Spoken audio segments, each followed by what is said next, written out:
ব্যথা পাই জাঙ্কুক ভাইয়া, ছাড়ুন। কেন? আমি ছুলে বুঝি ব্যথা লাগে, আর অন্য ছেলেরা ছুলে খুব ভালো লাগে, তাই না তে? রাগী কণ্ঠে কথাগুলো বলেই এর হাতটা আরো শক্ত করে চেপে ধরলো জাঙ্কুক। ব্যথায় তের জানটা বেরিয়ে যাচ্ছে যেন। অস্থির চিত্রে হাতটা মুচড়ামুচড়ি করতে লাগলো সে। কিন্তু জাঙ্কুকের শক্ত হাতের বাঁধন থেকে এক মুহূর্তের জন্য মুক্তি পেল না তে।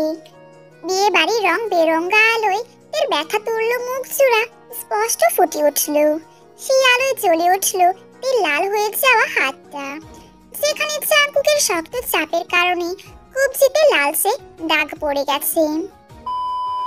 আজ তের চাচাতো বোন জিমিনের বিয়ে। তের বড় চাচা কিম নামজুন আয়োজন করেছেন মেয়ের বিয়ে উপলক্ষে। সেই সুবাদে একত্রিত হয়েছে আত্মীয় স্বজন সকলে। জিমিনের সাথে সাথে আজ তেও খুব করে সেজেছে। ফর্সা গায়ে লাল জামদানি শাড়িতে চোখ ধাঁধাতে যথেষ্ট। চঞ্চল পায়ে এদিক সেদিক ছুটাছুটি করতে গিয়ে পাত্রপক্ষের সাথে আসা পাত্রের এক বন্ধুর নজরে পড়ে তে। তখন থেকে ছেলেটা এর আশেপাশে ঘুরঘুর করছে। ভিড়ের মাঝে এর সাথে কথা বলারও চেষ্টা করেছে। বিয়ে বাড়ির শত ব্যস্ততার মধ্যেও বিষয়টা নজর এড়ায়নি জাঙ্কুকের। এই বাড়ির বড় কর্তার একমাত্র ছেলে সে। আজ তার বোনেরই বিয়ে। এ হলো জিমিনের ছোট চাচার মেয়ে। মেজু চাচার ছেলে ইয়ন জুনের সাথে ডেকোরেশনের কাজ দেখছিল জাঙ্কুক। এমন সময় তার নজরে যায় বাগানের দিকে। এর আগে পিছে কোনো অচেনা ছেলেকে ঘুরতে দেখে জাঙ্কুকের শান্ত মেজাজ মুহূর্তে বেগে যায়। বেখেয়ালিতে ছোটাছুটি করতে গিয়ে ঘাসের ওপর রাখা ইটের টুকরোর সাথে হোঁচট খেয়ে পড়ে যেতে লাগে। ছেলেটা সঙ্গে সঙ্গে তের হাত ধরে ফেলে। ব্যাস এতটুকুই যথেষ্ট ছিল জাঙ্কুকের রাগ সপ্তম আসমানে তুলতে।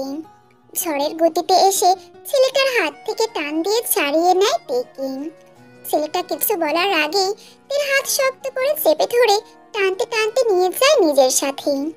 লম্বা চওড়া জাঙ্কুকের সাথে পা মেলাতে হিমশিম খেয়ে যায় তে। ব্যথা তুর্র কণ্ঠে সে বলে, ব্যথা লাগছে জাঙ্কুক ভাইয়া। কিন্তু জাঙ্কুক থামে না। তেকে টানতে টানতে সোজা নিজের ঘরে নিয়ে আসে।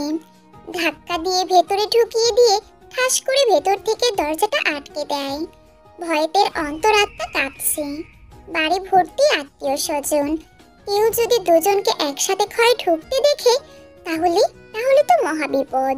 তে ভয়ে কাঁপছে। ভয়ে তুতলাতে তুতলাতে সে বলল, দরজা কেন বন্ধ করলেন? তোকে শিক্ষা দেব বলি? আমি কিছু করিনি জাঙ্কুক ভাইয়া। আচমকা জাঙ্কুকের হাত টান দিয়ে নিজের সাথে মিশিয়ে নেয়। এক হাতে কোমর পেঁচিয়ে নিজের বুকে চেপে ধরে, অন্য হাতে শক্ত করে চেপে ধরে তের গাল। কাঁপতে থাকা তের ভয়াক্ত চোখের দিকে তাকিয়ে দাঁতে দাঁত চেপে সে বলে, তোকে বলেছি না ছেলেদের থেকে দূরে থাকবি? আমি তো ওনাকে চিনি না। তাহলে তোর হাত ধরলো কেন? আমি সত্যি জানি না, উনি তো। কথাটা শেষ করতে দিল না জাঙ্কুক। আচমকাই তের কাঁপতে থাকা ছুটি আক্রমণ করে বসল। এক হাতে কোমর চেপে ধরে অন্য হাতে শক্ত করে এর ঘাড় চেপে ধরল। দুজনের মধ্যে এখন 1 ইঞ্চিও দূরত্ব নেই। জাঙ্কুক নিজের সমস্ত রাগ তের ছুটির উপর ছাড়তে লাগলো। অসহায় তে ছাড়া পাওয়ার জন্য ছটফটিয়ে উঠল। কিন্তু জাঙ্কুকের থেকে ছাড়া পেল না, বরং তের মুচড়ামুচড়িতে জাঙ্কুকের রাগ আরো বাড়ল। ছটফটিতে ছটফটানি কমাতে শাড়ির আঁচল ভেদ করে কোমরে হাত রাখলো জাঙ্কুক। শক্ত হাতে খামচে ধরল নরম কোমল কোমর। বাঁকা কোমরের ঠান্ডা হাতের স্পর্শ পেয়ে তৎক্ষণাৎ স্থির হয়ে গেল তে। একদম বরফের মতো জমে শক্ত হয়ে গেল। জাঙ্কুকের ঠোঁটের কোণে বাঁকা হাসি। সে ঠোঁটের ছোঁয়া আরো গভীর করল। এবার আর রাগে নয়, বরং এবার তার ছোঁয়ায় প্রকাশ পেল অশেষ ভালোবাসা। নিজের শক্ত পুরুষশালী হাতে জাঙ্কুক ছুঁয়ে দিল তের নরম দেহ। কেউ চোখ বন্ধ করে অনুভব করলো জাঙ্কুকের উন্মাদনা, কারণ সে জানে জাঙ্কুকের থেকে সে একদমই ছাড়া পাবে না, বরং ছোটাছুটি করতে গেলে জাঙ্কুক আরো রেগে যাবে। তাই চুপচাপ চোখ বন্ধ করে নিজেকে সঁপে দিল জাঙ্কুকের কাছে। অনুভূতির সাগরে ভেসে দুজন কখন যে বিছানায় চলে গেছে কেউই বুঝতে পারেনি। শুরুটা রাগের সাথে হলেও এখন জাঙ্কুকের মধ্যে বিন্দু মাত্র রাগ নেই, বরং তার চোখে রয়েছে অস্থিরতা, কাছে পাওয়ার বেকুলতা। এর উপর নিজের শরীরের পুরো ভার ছেড়ে দিয়ে দুই হাতে ভর দিয়ে মাথা উঁচু করলো জাঙ্কুক। চোখ বন্ধ করে শুয়ে আছে, গোলাপির পাপড়ির মতো ঠোঁট জোড়া তীর তীর করে কাঁপছে।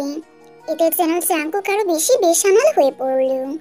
আবারও আঁকড়ে ধরলো তীর ঠোঁট, ঠোঁট থেকে গলা, ঘাড়, কানের লতিতে আলতো করে চুমু খেলো জাঙ্কুক। চুমু খেতে খেতে এক টানে বুকের ওপর থেকে আঁচল সরিয়ে ফেলল। এর যেন মরি মরি অবস্থা। দুই হাতে বিছানার চাদর খামচে ধরে হাঁপাতে লাগলো সে। জোরে জোরে নিঃশ্বাস টানার ফলে তার বুকটা ক্রমাগত ওঠানামা করছে। জাঙ্কুকের মাথায় যেন এবার রক্ত চড়ে গেল। নারীর দেহের প্রতিটি বাক তাকে করুণ সুরে আহ্বান জানাচ্ছে। নিজের সহ্য ক্ষমতা হারিয়ে এর বক্ষভাজে মুখ গুজল জাঙ্কুক। অত্যাধিক উত্তেজনায় কেঁপে উঠল তিনি।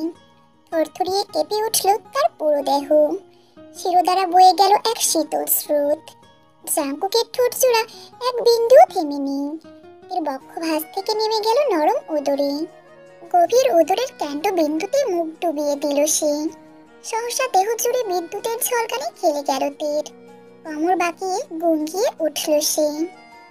জাঙ্কুক ভাইয়া, প্লিজ থামুন। উদরে মুখ ডুবিয়ে জবাব দিল জাঙ্কুক, যেন কোনো ঘোরের মধ্যেই আছে সে। গাঢ় চুম্বনে ভিজিয়ে দিচ্ছে তার কেন্দ্রবিন্দু। প্রতিটি ছোঁয়া স্পষ্ট বেকুলতা। তিনি নিজের সহ্য ক্ষমতা হারিয়ে ফেলল। এক হাতে খামচে ধরল জাঙ্কুকের নরম সিল্কি চুল। অস্পষ্ট সুরে গঙ্গিয়ে বলল, প্লিজ। পেকে নড়াচড়া করতে দেখে দুই হাতে কোমর চেপে ধরল জাঙ্কুক। গভীর কণ্ঠে বলল, লিজান, আর একটু। আধার রাতের চেয়েও গভীর ছিল সেই কণ্ঠস্বর। একে বেসামাল করে দিল সেই ভারী কণ্ঠ। দেহের কাঁপুনি ধীরে ধীরে সুখের সাগরে পরিণত হলো। এক অদেখা ভয়ানক সুখ। এর মনে হলো সময় থমকে যাক, এই প্রহর কখনো না ফোরাক। ঠিক কতটা সময় তের উদরে মেতেছিল সেটা জানি না জাঙ্কুক। সাউন্ড বক্সের আওয়াজে তার হুঁশ ফিরে। চেতনা ফেরার মতো তড়ি গতিতে মাথা তুলে তাকায়। এই চোখ বন্ধ করে শুয়ে আছে। দুই চোখের কানিশ বেয়ে অঝরে অশ্রু ঝরছে। এই পর্যায়ে জাঙ্কুককে ভীষণ চিন্তিত দেখালো। সে কি একটু বেশি বাড়াবাড়ি করে ফেলেছে? তড়িঘড়ি করে উঠে বসলো জাঙ্কুক। কান্নার অত থেকে টান দিয়ে নিজের বুকের সাথে মিশিয়ে নিল। দু হাতের আঁচলে তীর মুখটা ধরে বলল, কান্না কেন করছিস? আপনি খুব খারাপ। কাঁদতে কাঁদতে জবাব দিল তে। জাঙ্কুকের ঠোঁটের কোণে বাঁকা হাসি দেখা গেল। ঠোঁটের সুর বরফের মতো ঠান্ডা। আমার কথা শুনলেই তো আর খারাপ রূপ দেখাতাম না। আমি কি ইচ্ছে করে কিছু করেছি নাকি? তোর ইচ্ছাই হোক বা অনিচ্ছায় একটা ছেলে তোকে ছুঁয়েছে, এটা যে আমার নিয়মের বাইরেতে। আমি ব্যতীত তোকে দ্বিতীয় কোনো পুরুষ ছুঁতে পারবে না, আমি সেটা মানব না। আবারও কেঁদে ফেলল তে। জাঙ্কুকের ঠোঁটের হাসি আরো প্রশস্ত হলো। সে ভ্রু উঁচিয়ে বলল, এখনো কাঁদবি? কাঁদলে কিন্তু আবারও ঠোঁটে কষে চুমু দেব। এবার রেগে গেল তে। জাঙ্কুকের বুকে এলো পাথারে কিল ঘুষি মারতে মারতে বলল, খারাপ লোক, পচা লোক। জাঙ্কুকের হাত দুটো মুচড়ে পেছনে পেঁচিয়ে ধরে মুখের কাছে মুখ নামিয়ে বলল, মুড বদলে গেছে, এই জন্য বেঁচে গেলি। না হলে আজকে তোর ভার্জিনিটি হরণ করে নিজের নামের সিল মোহর বসিয়ে দিতাম। তারপরে আমার জিনিসের দিকে কে চোখ তুলে তাকায় সেটাও দেখে নিতাম। কথাগুলো বলে পেট ঠুটে শক্ত করে চুমু খেলো। লজ্জায় মাথা নিচু করে ফেললো তে। এই লোকটার হুটহাট গভীর ছোঁয়া তাকে বেসামাল করে দেয়। নেহাতি গোপনে বিয়েটা করে রেখেছে, সেই অধিকার থেকে লোকটা বারবার তার কাছে আসে। কিন্তু তাদের বিয়ের কথা পরিবারের কাছে অজানা। কেউ যদি দুজনকে একসাথে দেখে ফেলে তাহলে নিশ্চয়ই খারাপ ভাববে। তে মুচড়াতে মুচড়াতে বলল, ছাড়ুন, কেউ দেখে ফেললে কি ভাববে? কি ভাববে মানে? নিশ্চয়ই খারাপ ভাববে। ভাবুক, হু কেয়ার, বিনা অধিকারে ছুঁইনি। অধিকারের কথা এখনো কেউ জানে না, জানিয়ে দেব। চমকে মাথা তুলে তাকালো তে। চোখে মুখে তার মারাত্মক ভয়। জাঙ্কুকের মুখ চেপে ধরে ভয়াক্ত কণ্ঠে বলে সে, মা আমাকে মেরে ফেলবে। তোর মনে হয় আমি সেটা হতে দেব? জানি না, কিন্তু এখন প্লিজ ছাড়ুন, বাড়ি ভর্তি লোকজন। এবার কিন্তু সত্যি বাড়াবাড়ি হচ্ছে। জাঙ্কুক নিমিষেই তাকিয়ে রইল কিছুক্ষণ, এরপর ধীরে সুস্থে হাতের বাঁধন আলগা করল। ছাড়া পেতেই হুড়মুড়িয়ে উঠে দাঁড়ালোতে দরজার দিকে যে পা বাড়াবে তৎক্ষণাৎ জাঙ্কুক ডেকে উঠল, এই শোন। চলতে গিয়েতে থেমে গেল, তৎক্ষণাৎ ঘুরে তাকালো পেছনে। জাঙ্কুক ততক্ষণে তের পেছনে চলে এসেছে। তের মুখোমুখি দাঁড়িয়ে দুহাত বুকে গুজল সে, তীক্ষ্ণ চোখে তাকিয়ে কাট কাট কণ্ঠে বলল, সবার আগে ঘরে গিয়ে শাড়ি খুলবি, মুখের শ্বাস তুলে ফেলে সাধারণ সালোয়ার কামিজ পরবি। পুরীর মতো সেজে অন্য ছেলেদের সামনে আসার প্রয়োজন নেই। তোর সৌন্দর্য শুধুমাত্র আমার জন্য। আর যদি আমার কথার একটু নড়চড় হয় তাহলে আজকের অসমাপ্ত কাজ তৎক্ষণাৎ সমাপ্ত করব। সোজা বাসর সেরে হাতে বাচ্চা ধরিয়ে দেব। এত ইনসিকিউরিটি নিয়ে আর বাঁচতে পারবো না আমি, ক্লান্ত হয়ে পড়েছি। বিনিময়তে আর চোখে চাইল। একটু আগের কথা মনে পড়তেই পা থেকে মাথা পর্যন্ত আবারও শিরশির করে উঠল। এর অপ্রস্তুত মুখ দেখে কিছুটা আন্দাজ করে নিল জাঙ্কুক। মাথাটা সামান্য ঝুঁকিয়ে ফিস ফিস করে বলল, নাকি এখনই বাসরটা সেরে ফেলবো? তুই চাইলে এখনই করতে পারি, আমি কিন্তু ফুল মোডে আছি। এই দেখ আমার শরীর কাঁপছে। আয়নার সামনে দাঁড়িয়ে হতভম্বতী, মুখ ঘুরিয়ে ঘুরিয়ে নিজেকে দেখে চলেছে। নিচে ঠোঁট ফুলে বেজায় খারাপ অবস্থা। বাজে লোকটা আচ্ছা মতো কামড়িয়েছে, ব্যথায় টনটন করছে ঠোঁটের নিচের অংশ।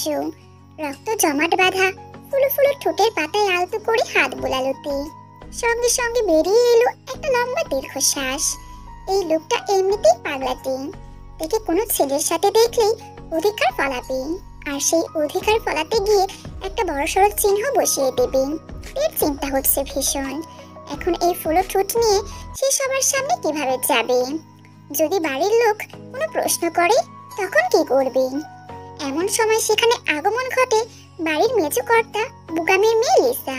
তাকে খুঁজতে খুঁজতে সেই ঘরের ভিতর চলে এসেছে। এসেই দেখে তে আয়নার সামনে দাঁড়িয়ে আছে। লিসা পা থেকে মাথা পর্যন্ত থেকে স্কিন করে। তে যেন আরো বেশি হতভম্ব হয়ে যায়।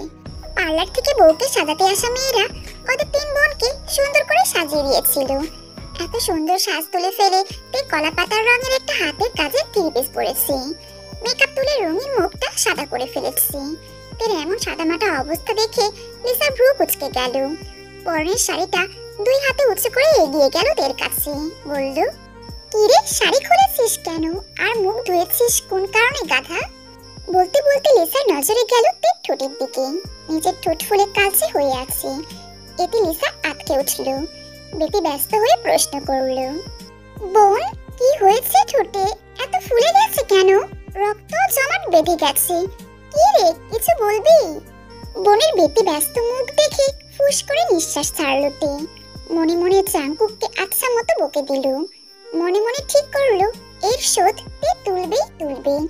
আসল সত্য পেটের মধ্যে হজম করে তে মেকি হেসে বলল, কিছু না আপু, ওয়াশরুমে স্লিপ করে পড়ে গিয়েছিলাম, তাই ব্যথা লেগেছে।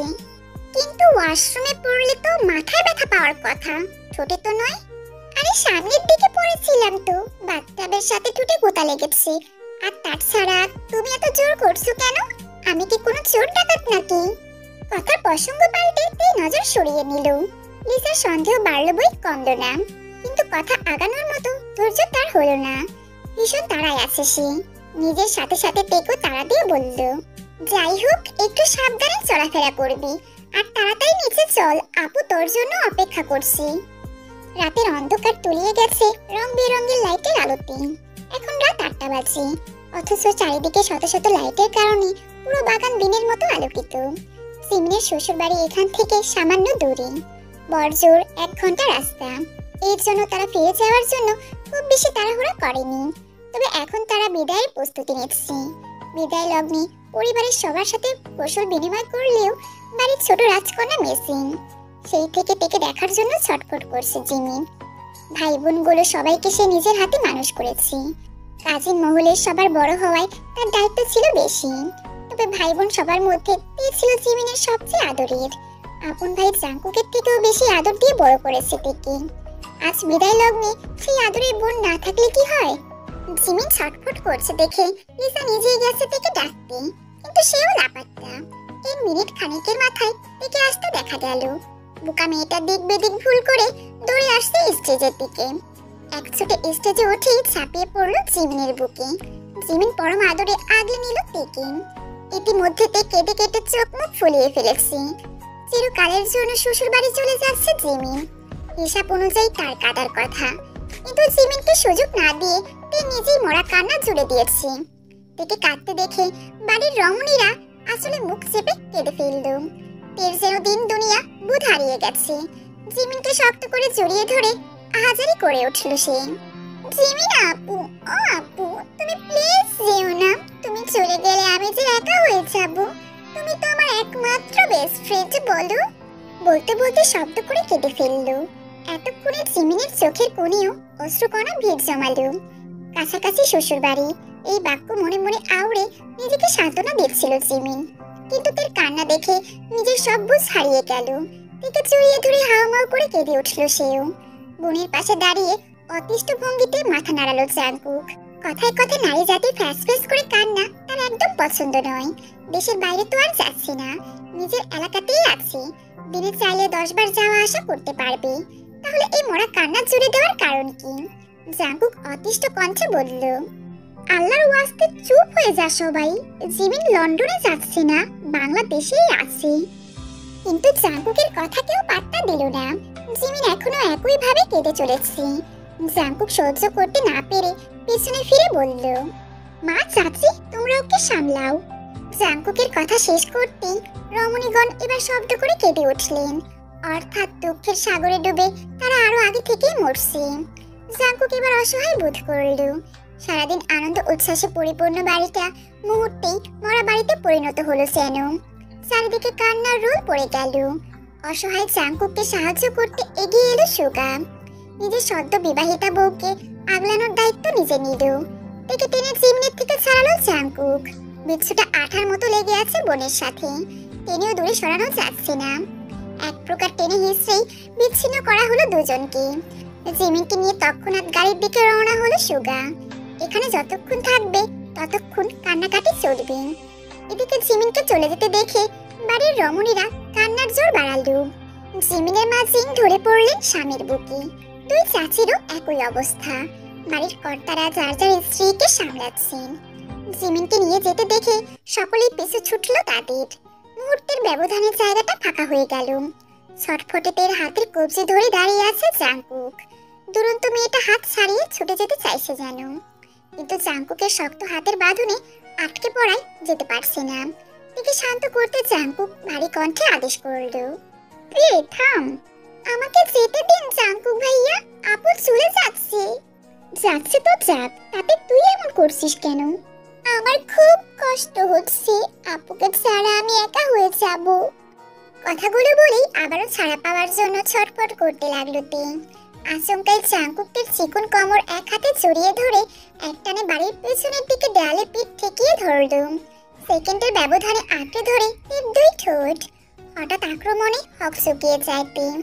মুহূর্তেই স্থির হয়ে আসে পুরো শরীর, শান্ত হয় মস্তিষ্ক। দুরন্ত মেয়েটার ছটফটানি থেমে যায় মুহূর্তেই। জাঙ্কুক পরম আদরে আঁকড়ে ধরে তের ওষ্ঠজোড়া। অত্যন্ত মায়া এবং আবেগ দিয়ে পুরো দেহে ছড়িয়ে দেয় ভালোবাসা। তে শান্ত হয়ে যায়, ভুলেই বসে জিমিনের কথা। এক দারুণ উন্মাদনায় মেতে ওঠে দুজনে। এক পর্যায়ে তের শ্বাস আটকে আসে। লোকটা এতটাই জোরে চেপে ধরেছে যে তে নিঃশ্বাস নিতে পারছে না। এবার যেন বাঁচার তাগিদে ছটফটিয়ে ওঠে তে। রোমান্সের মধ্যে বাধা পড়ায় বেশ বিরক্ত হয় জাঙ্কুক। এক গাঢ় চুম্বন শেষে জাঙ্কুক মাথা তুলে তাকায়। ছাড়া পেয়ে তে জোরে জোরে নিঃশ্বাস নিতে থাকে। এই লোকটা একদিন ওর প্রাণ নিয়ে ছাড়বে। তেকে হাঁপাতে দেখে বাঁকা হাসে জাঙ্কুক। তের কানের কাছে মুখ এনে ফিসফিস করে বলে, আরো কাঁদবি? কাঁদ, যতবার কাঁদবি ঠিক ততবারই এই থেরাপি প্রয়োগ হবে। কাঁদলে কষে চুমু দেব, আমিও দেখি তোর কান্না কতক্ষণ স্থায়ী হয়। রেগে যাইতে হঠাৎ করে প্রতিশোধের নেশা মাথায় চেপে বসে। ওর ঠোঁট ফুলিয়ে দেওয়ার প্রতিশোধ এবার তে নেবে।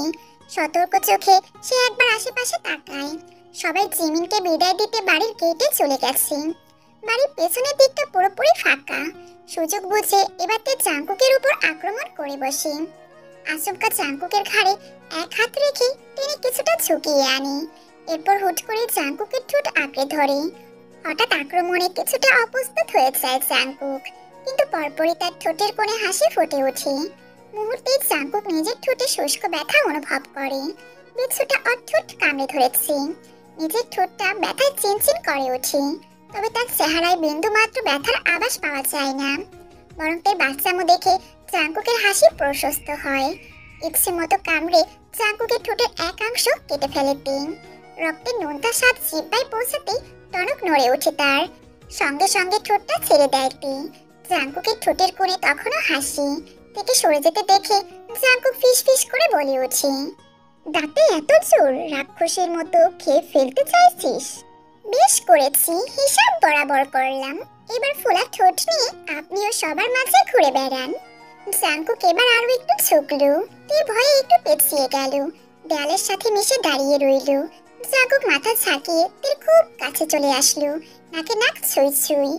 তার কণ্ঠস্বর এবার আরো বেশি ঠান্ডা শোনালো। একবার শুধু সুযোগ পাই, তোর সব কৃতকর্মের ফল এক এক করে ভোগ করাবো। ছটফটানি কমিয়ে ছাড়বো।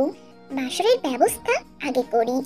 স্বপ্ন দেখে যান, স্বপ্নকে বাস্তব রূপ দেব খুব তাড়াতাড়ি। যখন তোর গভীরে আমার বিচরণ চলবে, তখন দেখব তুই কোথায় পালাস।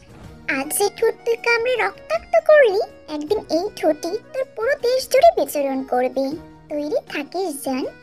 কথাগুলো বলে চুকিয়ে রাখা মাথা সোজা করল জাঙ্কুক। ডান হাতের বৃদ্ধা আঙ্গুল দিয়ে ঠোঁটের কোণের রক্ত মুছে নিল। চলে যেতে গিয়েও আবারও ঘুরে দাঁড়ালো। মুহূর্তে তীর ঠোঁটে শক্ত করে চুমু খেয়ে বাড়ির দিকে পা বাড়ালো। সেকেন্ডের ব্যবধানে কি হয়ে গেল বুঝতে কিছুটা সময় লাগলো তীর। যখন বুঝতে পারলো জাঙ্কুক ওকে আবারও চুমু খেয়েছে, তখন লজ্জায় দুই হাতে মুখ ঢেকে ফেললো। কান দিয়ে গরম ধোঁয়া বের হচ্ছে মেয়েটার। কথায় কথায় জাঙ্কুকের ঠোঁটে চুমু খাওয়ার থেকে ব্যাপক লজ্জায় ফেলে দেয়।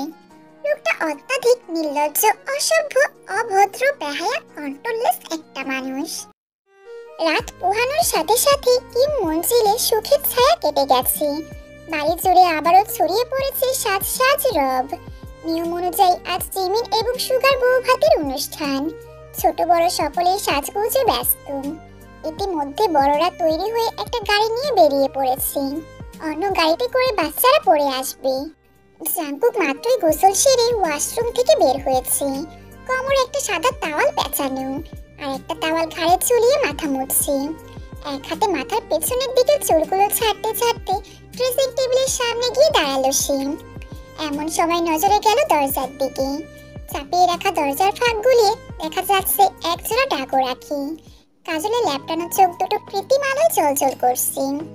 জাঙ্কুক আড়ালে মৃদু হাসলো। মাথা মোছার ভঙ্গিতে ধীরে সুস্থে দরজার দিকে পা বাড়ালো। দরজার কাছাকাছি এসে আচমকা একটানে দরজাটা খুলে ফেললো। সেকেন্ডের ব্যবধানে থেকে হ্যাচকা টানে ভেতরে ঢুকিয়ে তড়িঘড়ি করে দরজাটা আটকে দিল। হতভম্বতে বুঝতে পারলো না কি থেকে কি হলো। যখন বুঝতে পারলো, তখন সে জাঙ্কুকের বাহু ধরে আবদ্ধ। থেকে দেয়ালের সাথে ঠেসে ধরে দুই পাশে হাত রেখে আটকে ধরেছে জাঙ্কুক। মাথাটা সামান্য ঝুঁকিয়ে তার মুখোমুখি হয়ে আছে। পিট পিট করে একবার জাঙ্কুকের চোখের দিকে তাকালো তিন। জাঙ্কুক ঘোর লাগা চোখে তাকিয়ে আছে। ওই গভীর চোখে তাকিয়ে থাকার সাহস হলো না তীর। চোখ নামিয়ে নিল সে। তৎক্ষণাৎ নজরে পড়ল জাঙ্কুকের উন্মুক্ত প্রশস্ত বুক। ফর্সা বুকটা অল্প বিস্তর লোমে আবৃত। নিয়মিত জিম করার ফলে দেহের গঠন একদমই মানানসই। পেটের কাছে সিক্স প্যাক অ্যাপস ভাঁজে ভাঁজে ফুটে আছে। পুরো দেহ জুড়ে ফোটায় ফোটায় চিকচিক করছে পানির বিন্দু। পেট যেন শ্বাস আটকে আসলো। জাঙ্কুকের সুটাম ভেজা শরীরটাকে বেসামাল করে তুলল। বেহায়ের মতো খুঁটিয়ে খুঁটিয়ে দেখতে লাগলো জাঙ্কুকের দেহের প্রতিটি ভাঁজ। এর অবস্থা দেখে মনে মনে হাসলো জাঙ্কুক। সন্তুষ্ট হলো। আজ মনে হচ্ছে তার দিনের পর দিন জিম করা সফল। তার প্রিয় মানুষ তার দেহের প্রতি আকৃষ্ট হচ্ছে। তার দেহের ভাঁজে আটকে গেছে। জাঙ্কুক দাঁত দিয়ে নিচের ঠোঁট কামড়ে হাসলো। এর কানের কাছে মুখ নামিয়ে ফিস ফিস করে বলল, "ওয়ানা টাচ ইট জান?" জাঙ্কুকের ফিস ফিস কণ্ঠ শুনে পুরো দেহ জুড়ে শিহরণ বয়ে গেল তীর। তড়িঘড়ি করে নজর সরিয়ে নিল। ক্রমাগত মাথা ডানে বামে নেড়ে বলল, "না না, but I want to touch you and also feel you জান। মোহনীয় কণ্ঠে কথাগুলো বলে তের ঘাড়ে মুখ ডুবিয়ে দিল জাঙ্কুক। গাঢ় চুম্বনে ভরিয়ে দিল তের ঘাড়। আবেশে চোখ বন্ধ করে দেয়াল খামচে ধরলো তিন। বুকের গতি বেড়ে হলো 3 গুণ। জাঙ্কুক সময় নিল না গলা থেকে নিচে নামতে। তের পাতলা কোমর পেঁচিয়ে ধরে নিজের কাছে টেনে নিল। গলা থেকে ঠোঁট নামিয়ে নিল বক্ষ ভাঁজে। ভেজা চুমুতে ভরিয়ে দিল বক্ষের উন্মুক্ত জায়গাটুকু। তের খামচে ধরল জাঙ্কুকের ভেজা চুল। ঘন ঘন শ্বাস নিতে নিতে বলল, থামুন প্লিজ, কেউ এসে পড়বে। আমি মুডে আছি বলি ঠোঁটের ছোঁয়া আরো গাঢ় করলো। তে এবার টেনে টেনে বলল, প্লিজ, সত্যি কেউ চলে আসবে। জাঙ্কুক তৎক্ষণাৎ থেমে গেল, কিন্তু তেকে ছাড়ল না। নিজের সাথে মিশিয়ে রেখেই মাথা তুলে তাকিয়ে বাঁকা হেসে বলল, বাচ্চা ভাবিস আমাকে? আর একটু পরিশ্রম করলে বাচ্চার বাপ হয়ে যাব। আর তুই আমাকে বাচ্চা ভুলানোর ভয় দেখাস। বাড়িতে এখন আমি এবং আমার সাঙ্গপাঙ্গ ছাড়া কেউ নেই। বড়রা অনেক আগে ওই বাড়িতে চলে গেছে। সো এখন তোকে খেয়ে ফেললেও কেউ এগিয়ে আসবে না। মাথা নিচু করে জিভে কামড় দিল তে। উত্তেজনায় সে ভুলেই বসেছিল এখন বাড়ি ফাঁকা। এই মুহূর্তে বাড়িতে যারা আছে তারা সবাই ওদের দুজনের সম্পর্কের বিষয়ে জানে। এমনকি ওদের গোপন বিয়ের সাক্ষীও ভাই বোনেরা। তেকে চিন্তা মগ্ন দেখে জাঙ্কুকের কানের কাছে মুখ নিয়ে বলল, বাড়ি ফাঁকা পেয়ে ওকে ঝুঁকে কেন মারছিস জান? কাছে পেতে মন চাইছে? না না, আমি শুধু দেখতে এসেছিলাম। আচ্ছা দেখবি, তাহলে খুলবো বলে কোমরের কাছে তাহলে গিটে হাত দিল। তে তড়িঘড়ি করে খপ করে জাঙ্কুকের হাত ধরে ফেলল। চোখ খিচে বন্ধ করে বলল, ছি, আমি ওইটা দেখার কথা বলিনি। তাহলে? আমি তো দেখতে এসেছিলাম আপনি কোন রঙের জামা পরেছেন। ঘরে গিয়ে আমিও সেম রঙের জামা পরবো তাই। আচ্ছা, ম্যাচিং ম্যাচিং। তাহলে চোখ খুল। চোখ বন্ধ করে ডানে বামে মাথা নাড়ালো তে, অর্থাৎ সে চোখ খুলবে না। জাঙ্কুক জোর করে তের থুতনি ধরে নিচু করে রাখাটা উপরে তুলল। নাকের সাথে নাক ঘষে বলল, চোখ বন্ধ রাখার প্রয়োজন নেই। বিয়ে করা বউ তুই আমার। আমার সবকিছুই তুই দেখতে পারিস, অধিকার আছে তোর। এবার তে ধীরে সুস্থে চোখ খুলল। জাঙ্কুক তৎক্ষণাৎ দুষ্টুমি করে তের চোখে মুখে ফু দিয়ে বাঁকা হেসে বিছানার কাছে চলে গেল। ছাড়া পেতেও পেছন পেছন গেল। বিছানার উপর বিছিয়ে রাখা কালো রঙের শার্ট দেখিয়ে জাঙ্কুক প্রশ্ন করল, ইজ ইট ওকে জান? আমার কালো রঙের গাউনও আছে, শাড়িও আছে, কোনটা পরবো? আচ্ছা শাড়ি পরি। একদম না, খবরদার বলছি, শাড়ি পরবি না। কেন? আবার কেন মানে? আমি যখন বারণ করেছি তখন পরবি না, ব্যাস। শাড়ি পরে তোর অন্য ছেলেদের সামনে যাওয়া নিষেধ। মুখ খুলল তে, চোখ মুখ অন্ধকার করে বলল, ওকে ফাইন বলি নিজের ঘরে যাওয়ার জন্য পা বাড়ালো। তৎক্ষণাৎ জাঙ্কুক আবারও ডেকে উঠল। তে থেমে গেল। জাঙ্কুক এগিয়ে এসে আবারও তের কোমর পেঁচিয়ে ধরল। ঠোঁটে শক্ত করে চুমু খেয়ে বলল, ঠোঁটে এগুলা কি লাগিয়েছিস? কেন, দেখতে পারছেন না লিপস্টিক? এগুলা ঠোঁটে দিবি না, আমার নেশা ধরে যায়। পরে বেসামাল হয়ে পড়লে কিন্তু পস্তাবি। তোরকে চড়ালো না তে, বাধ্য মেয়ের মতো ছোট করে বলল, আচ্ছা। জাঙ্কুক থেকে ছেড়ে দিল। ছাড়া পেয়ে তে আর দাঁড়ালো না, তাড়াহুড়া করে বেরিয়ে গেল। এখানে থাকলেই বিপদ। হুটহাট লোকটার মুড চেঞ্জ হয়ে যায়। ভাই বোনেরা সব তৈরি হয়ে জিমিনের শ্বশুর বাড়ি পৌঁছাতে পৌঁছাতে বেলা 10টা বেজে গেল। আত্মীয় স্বজনের সাথে দেখা সাক্ষাৎ করে সবাই চলে এলো বাড়ির পেছনের ফাঁকা জায়গায়। ছোটখাটো একটা আমের বাগান আছে এখানে। আম গাছের নিচে চেয়ারে বসে সবাই আড্ডা দিচ্ছে। এই বাড়িতে এসে জাঙ্কুকের সাথে যোগ দিয়েছে জাঙ্কুকের মামাতো বোন জেনি। সেই সাথে সুগার 2 জন বন্ধুও আছে, ইউনজিন আর ফিলিক্স। ফিলিক্স সেই ছেলে যে কাল থেকে তের পেছনে ঘুরঘুর করছে। ফিলিক্স তের মুখোমুখি হয়ে চেয়ার পেতে বসেছে। সে নানাভাবে চেষ্টা করছে তের মনোযোগ পাওয়ার, কিন্তু বেখেয়ালিতে শুরু নজরে তাকিয়ে আছে জাঙ্কুকের পাশে চেয়ারে নিয়ে বসা জেনির দিকে। জেনি জাঙ্কুককে পছন্দ করে, এমনকি বাড়ির বড়রা চায় ওদের দুজনকে বিয়ে দিতে।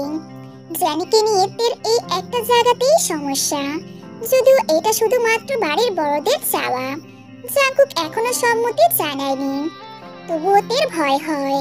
তের মনে সংশয় দূর করতে জাঙ্কুক গোপনে বিয়ে করে নেয় তেকে, যাতে তে তাকে হারানোর ভয়ে গুটিয়ে না থাকে। কিন্তু তবুও এই মেয়েকে দেখলে তের মুখের হাসি উড়ে যায়। জেনি স্বভাবে ঠান্ডা চরিত্রের মেয়ে হলেও তে তাকে পছন্দ করে না। তের ভাবনায় ছেদ ঘটিয়ে তার মেজু চাচার ছেলে ইউনজুন বলে ওঠে, আমাদের বাপ চাচাদের ফ্যামিলি প্ল্যানিং এ একটু ভুল হয়ে গেছে। ফিলিক্স ভ্রু কুচকে বলে, কেমন ভুল? এই যে বড় চাচুর দুই ছেলে মেয়ে, জিমিন আপু আর জাঙ্কুক ভাই, যদিও ওরা যমজ কিন্তু দুই ভাই বোন তো। আর আমাদের দিকে আমি আর লিসা, দুই ভাই বোন। মাঝখান থেকে নিয়ম ভঙ্গ করলো ছোট চাচু, তে তার একমাত্র সন্তান। ছোট চাচুর উচিত ছিল আরো একটা সন্তান নেওয়ার, এবং সেটা ছেলে। কি বলো? মাঝখান থেকে জবাব দিল ফিলিক্স। সে তের দিকে তাকিয়ে বলল, তুমি জাঙ্কুক দুজন ভাই তো আছোই, তের নতুন করে ভাইয়ের কি প্রয়োজন? মাথা নিচু করে ফোনে কিছু একটা করছিল জাঙ্কুক। আচমকা ফিলিক্স তাকে তের ভাই বলে সম্বোধন করায় ভ্রু কুচকে মাথা তুলে তাকালো সে। মুখে কোনো জবাব না দিয়ে কপালে ভাঁজ ফেলে তাকিয়ে রইল শুধু। জাঙ্কুকের এমন এক্সপ্রেশনের মানে অন্যরা না বুঝলেও লিসা এবং ইউনজুন বেশ বুঝল। প্রসঙ্গ পাল্টাতে লিসা চেঁচিয়ে উঠল ইউনজুনের উপর, তুই বেশি বুঝিস তাই না? আসছে বাপ চাচাদের সমালোচনা করতে, অন্য কিছু বলার থাকলে বল বেয়াদব। বোনের ধমক শুনে ইউনজুন তৎক্ষণাৎ চুপ হয়ে গেল। কয়েক সেকেন্ডের জন্য চারদিকে পিন পতন নীরবতা ছড়িয়ে পড়ল। জাঙ্কুক নজর ঘোরাতে গিয়ে চোখে পড়ল তের ভারাক্রান্ত মুখ। চোখ দুটো কেমন ছলছল করছে, মনটাও বেজায় ভার। জাঙ্কুক বুঝতে পারল তের মন খারাপের কারণ। ওর মনে হঠাৎ দুষ্ট বুদ্ধি উকি দিল। তেকে চালাতে জেনির দিকে ঘুরে বলল, কালকে আসলে না কেন জেনিকে? মিস করেছি তোমাকে। জেনি জাঙ্কুকের দিকেই তাকিয়েছিল।